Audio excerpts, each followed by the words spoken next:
Bismillahirrahmanirrahim. Assalamualaikum warahmatullahi wabarakatuh. Alhamdulillah hamdan katsiran thayyiban mubarakan fih kama yuhibbu rabbuna wa yarda. Wa asyhadu an la ilaha illallah wahdahu la syarikalah wa asyhadu anna Muhammadan abduhu wa rasuluh sallallahu alaihi wa ala alihi wa ashabihi wa tabi'in wa man tabi'ahum bi ihsanin ila yaumidin thumma amma ba'd. Ikhwani fi din, a'azzani Allah wa iyyakum. Alhamdulillah, kita bersyukur dan memuji kepada Allah tabaraka wa ta'ala sehingga pada pagi hari ini kita kembali berkumpul bermajelis. Kita telah menunaikan salah satu kewajiban, yakni sholat subuh secara berjamaah, dan itu merupakan keutamaan yang besar bagi seorang hamba. Sementara Rasulullah SAW memberikan sebuah berita gembira kepada umatnya yang mereka rutin menjaga sholat sunnah 2 rakaat sebelum ditunaikan sholat subuh. Sholat subuhnya memiliki keutamaan yang besar, tetapi di sana ada sholat sunnah qabliyah sebelum ditunaikan sholat subuh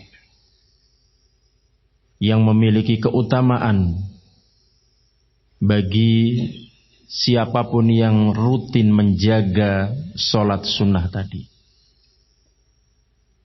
Di dalam riwayat Muslim min hadits Aisyah radhiyallahu ta'ala anha qalat qala Rasulullah alaihi salatu wasalam raqatul fajri khairun minad dunya wa ma fiha. 2 rakaat itu sholat sunnah sebelum subuh itu lebih baik dibandingkan dunia dan seisinya.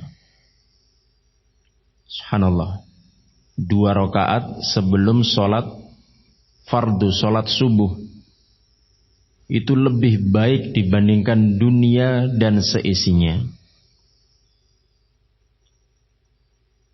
Asy-Syaikh Muhammad ibn Shalih Al-Utsaimin rahimahullah ta'ala di dalam Syarh Riyadhus Shalihin, ketika beliau menjelaskan makna daripada hadis ini, bahwasanya yang dimaksudkan oleh beliau alaihi salatu wasalam khairun minad dunya wa ma fiha, lebih baik dibandingkan dunia dan seisinya, adalah dunia yang sejak pertama kali dicipta oleh Allah tabaraka wa ta'ala sampai nanti di akhir kesudahannya sebelum datangnya yaumul kiamah. Perbendaraan dunia tersebut jika dikumpulkan kepada seorang hamba, tentu dia akan merasa bahagia, merasa senang. Lantas bagaimana dengan orang yang diberikan dan dikasih dunia oleh Allah tabaraka wa ta'ala seluruh isi dan perbendaraannya untuk dirinya, semenjak dunia itu dicipta sampai sebelum datangnya yaumul qiyamah. Akan tetapi ayyuhal ikhwah fa barakallahu fikum, dengan merutinkan sholat sunnah 2 rakaat sebelum subuh, semua itu adalah perkara yang lebih baik dibandingkan dunia dan seisinya tadi. Ini bisa diperoleh dan ini bisa dirasakan bagi orang yang bersungguh-sungguh beriman kepada Allah. Dia akan merasakan lezatnya kenikmatan menjaga sholat sunnah 2 rakaat. Berbeda dengan yang mereka, mohon maaf, terkadang lalai atau sengaja meninggalkan. Dia mungkin belum bisa merasakan nikmatnya menjaga waktu untuk menunaikan sholat sunnah 2 rakaat tadi. Karena fadilah keutamaannya sangat besar. Oleh karena itu kita bersyukur kepada Allah Tabaraka wa Ta'ala ketika di pagi hari ini kita bisa berkumpul bermajelis dan menunaikan kewajiban-kewajiban yang Allah Ta'ala berikan kepada kita. Ayyuhal ikhwah rahimani wa rahimakumullah, kita akan kembali melanjutkan pembahasan sesi yang ketiga, mengukur nilai kualitas iman dengan adanya ujian dan musibah. Rasulullah sallallahu alaihi wa ala alihi wasallam, beliau mengkaitkan antara musibah dengan kesabaran. Beliau alaihi salatu wasallam menyatakan was-sabru diyaun. Sabar itu adalah cahaya. Orang yang mendapatkan musibah dan ujian identik dengan kesabaran, yaitu bersabar ketika mendapatkan sesuatu berupa gangguan yang dia tidak suka, namun dia dituntut untuk bersabar. Fadilatul Syekh Dr. Shalih Fauzan hafidhahullah ketika menjelaskan ucapan dari beliau alaihi salatu wassalam, was-sabru diyaun, ay as-sabru huwa habsu nafsi ala ta'atillah. Sabar itu adalah menahan jiwa, mengekang jiwanya untuk selalu taat kepada Allah Subhanahu wa ta'ala. Wa huwa thalathatu aqsamin, dan sabar yang demikian ini tadi, menahan jiwanya untuk taat kepada Allah, terbagi menjadi 3 kondisi keadaan. Al-awwal, kondisi yang pertama, sabrun ala ta'atillah, yaitu sabar ketika menjalankan ketaatan kepada Allah Ta'ala. Yang ini adalah perkara fal wajib alal abdi mulazamatu ta'at,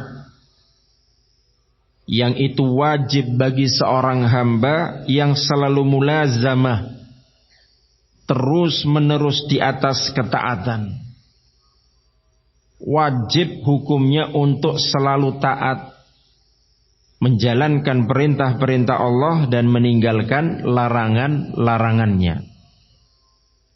Sampai beliau menyatakan walau syaqqat ala nafsihi, meskipun berat bagi jiwanya. Berat bagi seorang hamba untuk mengalahkan jiwanya, datang ke masjid, sholat subuh, itu berat. Berat bagi seorang hamba untuk mengalahkan jiwanya, mau merutinkan sholat sunnah 2 rakaat, itu berat. Berat bagi seorang hamba untuk selalu kontinu mempelajari agama Allah.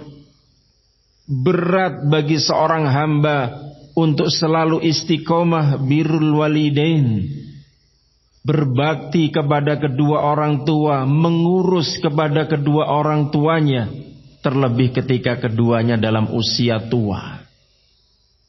Berat menjalankan ketaatan-ketaatan. Tapi wajib hukumnya bagi seorang hamba untuk bersabar di atas ketaatan-ketaatan tadi. Sabar. As-sabru dia, sabar itu adalah cahaya yang akan menerangi hamba pelaku kesabaran ini kelak di yaumul qiyamah.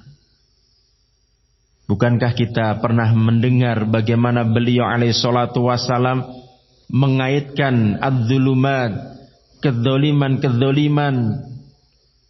dengan perkara-perkara yang sifatnya kegelapan.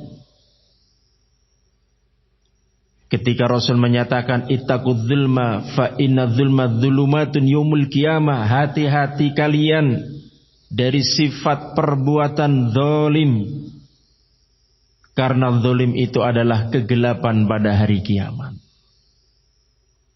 Sampai-sampai orang-orang munafik itu memanggil-manggil orang-orang yang beriman, tunggu kami butuh cahaya kalian.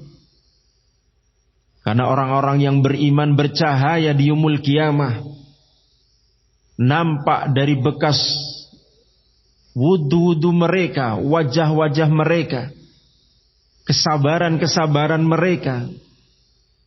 Adapun orang-orang munafik di dalam kegelapan, di dunia zahirnya menyatakan beriman, tetapi hakikat hatinya kufur kepada Allah Ta'ala, tidak akan mungkin mendapatkan cahaya. Orang-orang yang beriman dengan iman kesabarannya, Allah beri dia cahaya. Kemudian ma'asyiral ikhwah rahimani wa rahimakumullah, demikian pula kata beliau Syekh Dr. Shalih Fauzan Ats-Tsani hafizahullah, yang kedua sabrun ala maharimillah, yaitu sabar ketika dia meninggalkan perkara-perkara yang Allah haramkan. Kecenderungan jiwa adalah senantiasa mengajak, menyeret untuk berbuat kejelekan, kejahatan. Kata beliau, la syakka anna nafsa amaratun bisu' illa man rahimallah. Gak diragukan lagi, yang namanya karakteristik jiwa itu sukanya menyeret, selalu mengajak kepada hal-hal yang sifatnya negatif. Kecuali pihak-pihak yang Allah berikan rahmah, jiwanya dijaga oleh Allah untuk senantiasa meninggalkan hal-hal yang Allah haramkan. Kemudian yang ketiga, ats-tsalits, kata beliau sabrun ala aqdarillah, sabar ketika dia menghadapi takdir-takdir Allah, khususnya takdir yang dia tidak suka. Dan ini sebagai syahid pembahasan kita di pagi hari ini. Ujian dan musibah yang Allah Ta'ala berikan kepada seorang hamba atau bahkan kepada satu kaum, maka mereka wajib untuk bersabar dengan ketentuan takdir yang Allah Ta'ala telah tetapkan. Ayyuhal ikhwah rahimani wa rahimakumullah,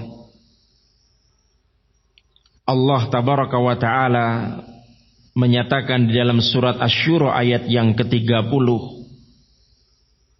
tentang hakikat bagaimana munculnya musibah itu sendiri. Wa ma asabakum min musibatin fabima kasabat aydikum wa ya'fu an katsir. Apa saja musibah yang menimpa kalian, hakikatnya datang dengan sebab ulah tangan-tangan kalian sendiri. Dan Allah banyak memberikan ampunan, memberikan maaf kepada kalian. Kata Al-Imam Ibn Baz rahimahullah, yang ini kami nukilkan dalam Fatwa Nur Al-Ardab, ketika beliau ditanya oleh seorang penanya di dalam siaran radio yang beliau mengisi padanya terkait ayat yang mulia ini. Karena penanya sempat bertanya, ujian musibah itu apakah azab, hukuman, siksa, atau seperti apa ya Syekh? Beliau menjelaskan, fal ghalib 'alal insani taqsiri wa adimil qiyami bil wajib fama asabahu fahuwa bisababi dzunubihi wa taqsirihi fi amrillah.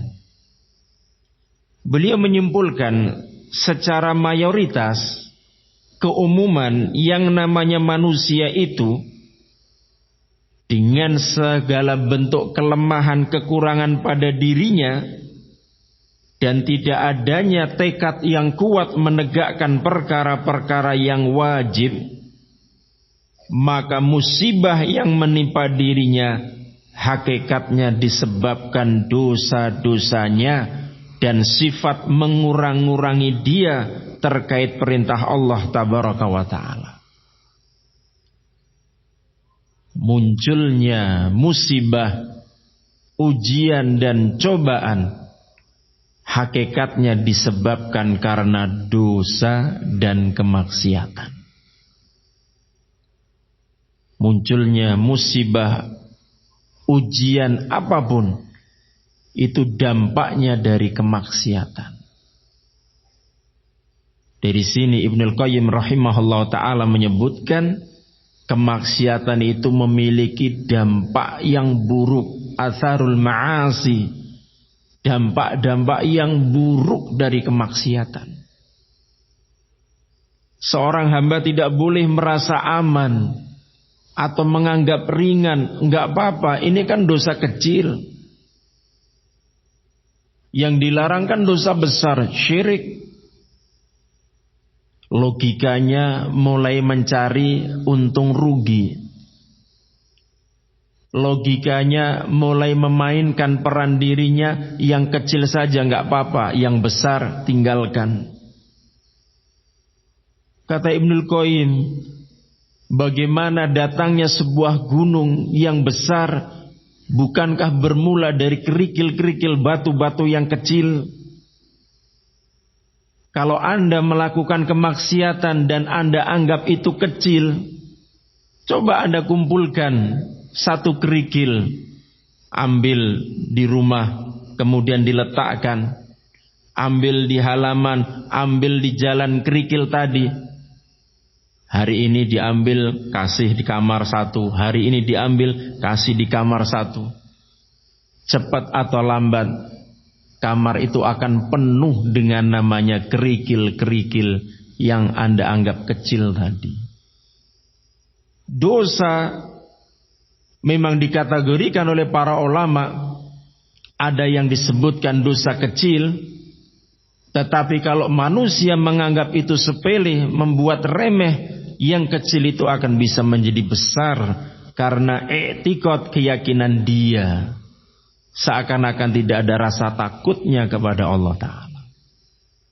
Iyadzan billah. Kemudian beliau rahimahullahu ta'ala al-Imam Ibn Baz menyatakan falhasil, kesimpulannya, annahu qad yakunul bala'u li raf'i darajati wa i'damil ujur. Yang namanya al-bala, musibah, itu hakikatnya untuk mengangkat derajat-derajat seseorang dan membesarkan pahala-pahala seseorang itu. Maksudnya, ketika musibah itu disebabkan karena dosa kemaksiatan, kemudian hamba tersebut menjalani musibah dan ujian tadi dengan kesabarannya, dengan dia bertobat kepada Allah, maka Allah akan memberikan bentuk rahmat kasih sayangnya dengan Allah angkat derajat hamba tadi, dan Allah besarkan, lipat gandakan pahala-pahalanya. Dari sini kita bisa mengambil kesimpulan betapa rasa sayangnya Allah Ta'ala kepada hamba-hambanya. Allah enggak ada hitung-hitungan ketika memberikan kenikmatan kepada hambanya. Meskipun di sana banyak hamba-hamba Allah melakukan kemungkaran, kemaksiatan. Ayyuhal ikhwah, kalau seandainya satu dosa kemudian satu kali Allah hukum, tidak ada tersisa makhluk di alam muka bumi. Seandainya manusia berbuat satu dosa, kemudian Allah langsung menghukum, tidak akan tersisa. Tapi dengan rahmat dan kasih sayangnya Allah tabaraka wa ta'ala kepada hamba-hambanya tadi yang melampaui batas, agar mereka kembali. Bukankah Allah menyatakan dhaharal fasadu fil barri wal bahr, telah tampak kerusakan di daratan, di lautan, bima kasabat aydin nas, dengan sebab tangan-tangan manusia, liyudhiqahum ba'daladzi ma'amilu la'allahum yarji'un, yang itu memang Allah sengaja, Allah azab mereka dengan apa yang mereka lakukan selama ini, la'allahum yarji'un, agar mereka kembali. Terkadang seseorang itu akan sadar bukan hanya dengan nasihat, ya fulan ittaqillah, telah banyak dosa antum kepada Allah melalui orang tua, durhaka, berani, enggak bergeming.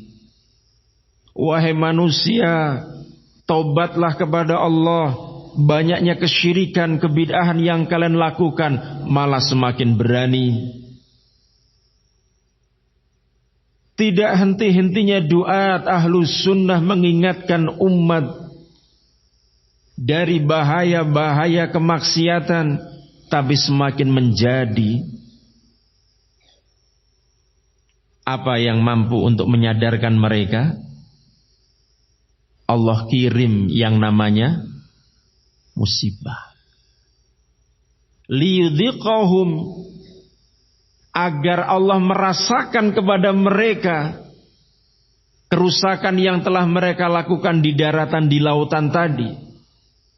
Keserakahan mereka manusia-manusia ini tadi, yang mungkin di awal kali dia berpikir ini keuntungan untuk saya, keluarga saya, perusahaan saya, tapi dampaknya begitu besar kepada seluruh elemen masyarakat yang tanpa dia sadari terkena dampak imbasnya. Tapi kalau ditarik satu garis, semua itu muaranya adalah perkara-perkara dosa dan kemaksiatan. Bagaimana agar mereka kembali? Allah azab, Allah hukum, la'allahum yarji'un, agar mereka mau kembali bertobat, agar mereka merasakan bahwasanya mereka selama ini dhaif, lemah, agar terbuka mata-mata mereka bahwasanya apa yang mereka kumpulkan bertahun-tahun, puluhan tahun bahkan, hilang dengan sekejap, bahkan hitungan jam, tidak ada yang tersisa. Memang Allah menginginkan agar mereka kembali bertobat. Ayyuhal ikhwah rahimani wa rahimakumullahu jami'an, kama yaqa'ulil anbiya wa ba'dil akhyar, kata Syekh bin Baz rahimahullah, sebagaimana ini menimpa parangan nabi-nabi dan sebagian orang-orang yang memiliki kebaikan-kebaikan, orang-orang pilihan. Nah, mereka waqad yakunu dzalika bisababil ma'asi wa yakunu uqubatan lahu, yang itu semua sebabnya adalah kemaksiatan dan ini sebagai hukuman bagi orang tersebut. Kemudian ayyuhal ikhwah rahimani wa rahimakumullah, menutup pembahasan kita di pagi hari ini, ada sebuah untaian nasihat yang sangat indah dari Al-Imam Ibnul Qayyim rahimahullah, yang di sini kami nukilkan dalam risalah Uddatus Sabirin wa Dzakiratus Syakirin. Beliau rahimahullahu ta'ala menyebutkan ciri karakteristik hamba yang kanud. Hamba yang kanud, hamba yang banyak menghitung-hitung musibah, akan tetapi lupa dengan nikmat yang selama ini dia dapatkan. Jadi Ibnul Qayyim rahimahullah itu menyebutkan memang ada jenis manusia yang disifatkan dengan kanud. Beliau rahimahullah ta'ala menukil firman Allah ta'ala di dalam surat Al-Adiyat pada ayat yang ke-6. Innal insana li rabbihi lakanud. Sesungguhnya manusia itu sangat ingkar, tidak berterima kasih kepada Rabbnya, yaitu Allah tabaraka wa ta'ala.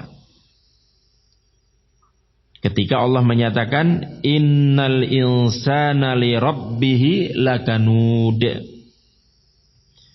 Setelah itu Ibnul Qayyim rahimahullah menukil ucapan Al-Imam Al-Hasan Al-Basri rahimahullahu ta'ala. Apa yang dimaukan oleh Al-Hasan Al-Basri terkait ayat ini? Innal insana li rabbihi lakanud. Lakanud ya'udul masaib wa yansa ni'ama. Yang dikatakan orang yang kanud adalah orang yang ya'udul masaib, terus menerus mengkalkulasi, menghitung-hitung musibah demi musibah. Wa yansa ni'ama, dan senantiasa melupakan berbagai macam kenikmatan yang telah Allah berikan. Jadi ada semacam kayak buku, daftar. Hari ini saya diuji apa ya? Istri banyak membantah, anak begini, gagal. Terus dia kalkulasi itu. Yang tujuannya apa? Menghakimi Allah. Allah enggak adil, Allah enggak sayang. Mana buktinya?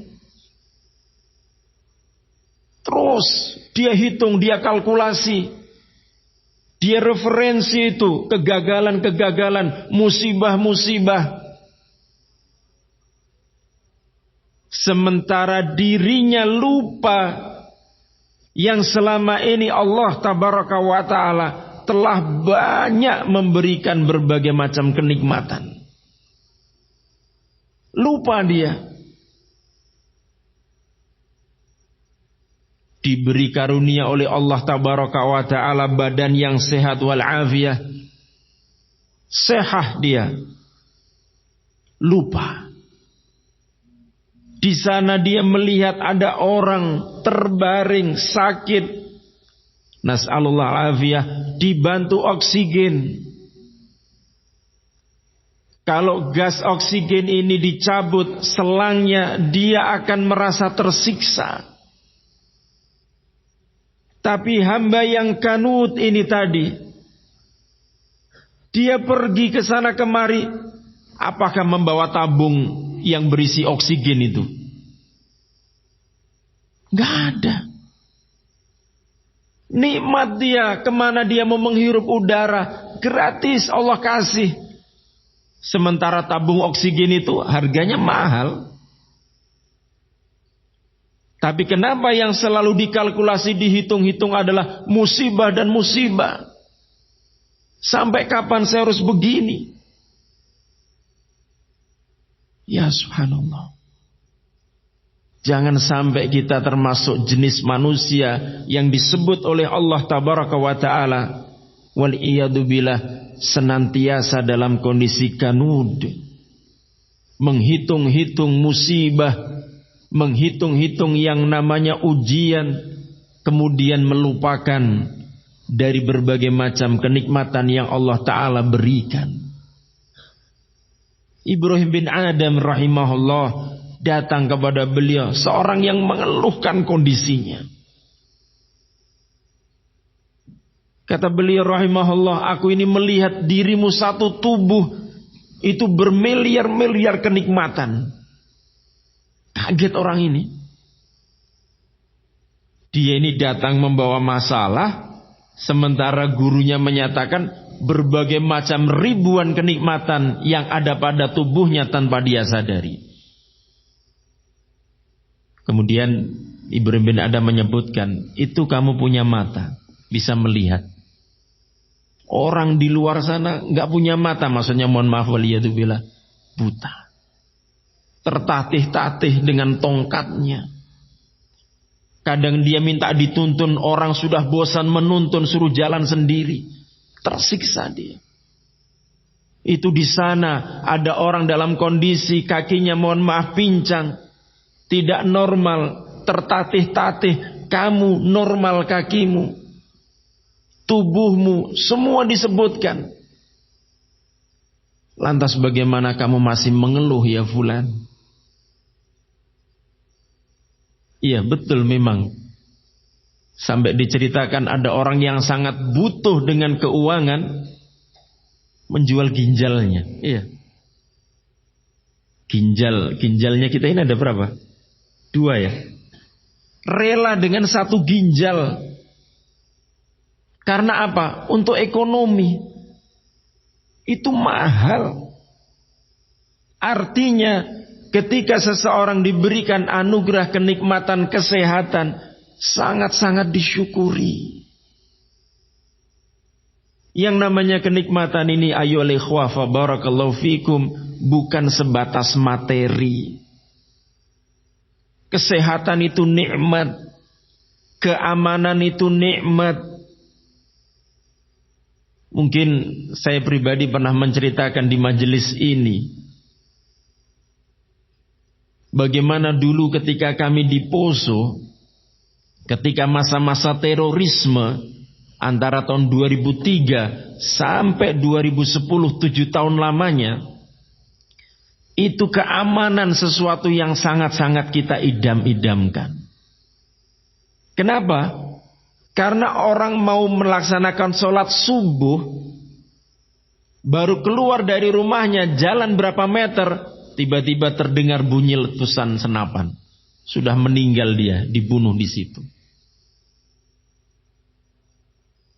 Antum di sini sholat subuh diganggu nggak? Alhamdulillah enggak. Di sana mau sholat subuh itu harus orang Poso bilang bahaga kanan, bahaga kiri. Ada yang mencurigakan nggak ini? Baru jalan. Di sana keamanan begitu berharga di saat itu. Ketika orang beraktivitas di pasar, tiba-tiba bom meledak dengan mobilnya. Sehingga semua orang saling curiga. Ada naruh benda sedikit. Apa ini? Ketakutan. Dan rasa aman itu bisa kita rasakan sekarang ini. Walhamdulillah.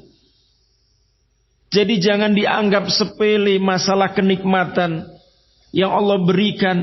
Tidak ada harta kemudian mengeluh, bagaimana saya ini gak diberikan kenikmatan oleh Allah. Dia lupa seluruh tubuhmu itu kenikmatan, harganya bermiliar-miliar.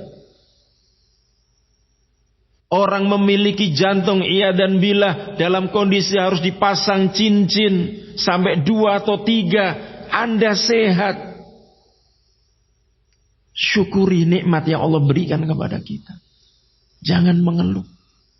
Selalu berbaik sangka kepada Allah. Allah mentakdirkan kepada kita apa yang kita alami sampai detik hari ini, karena Allah lebih tahu urusan tentang hamba-hambanya dibandingkan hamba itu sendiri. Hakada ayyuhal ikhwah rahimani wa rahimakumullah. Fa insyaallah taala kita lanjutkan kembali ucapan Al-Imam Ibnul Qayyim rahimahullah di dalam kitabnya Udatus Sobirin ketika menceritakan ujian-ujian dari kalangan para nabi. Wa bihadan naktafi bihadal qadar wa faqanahul jami' lima yuhib wa yarda wa akhiri da'wan alhamdulillahi rabbil alamin. Wassalamualaikum warahmatullahi wabarakatuh.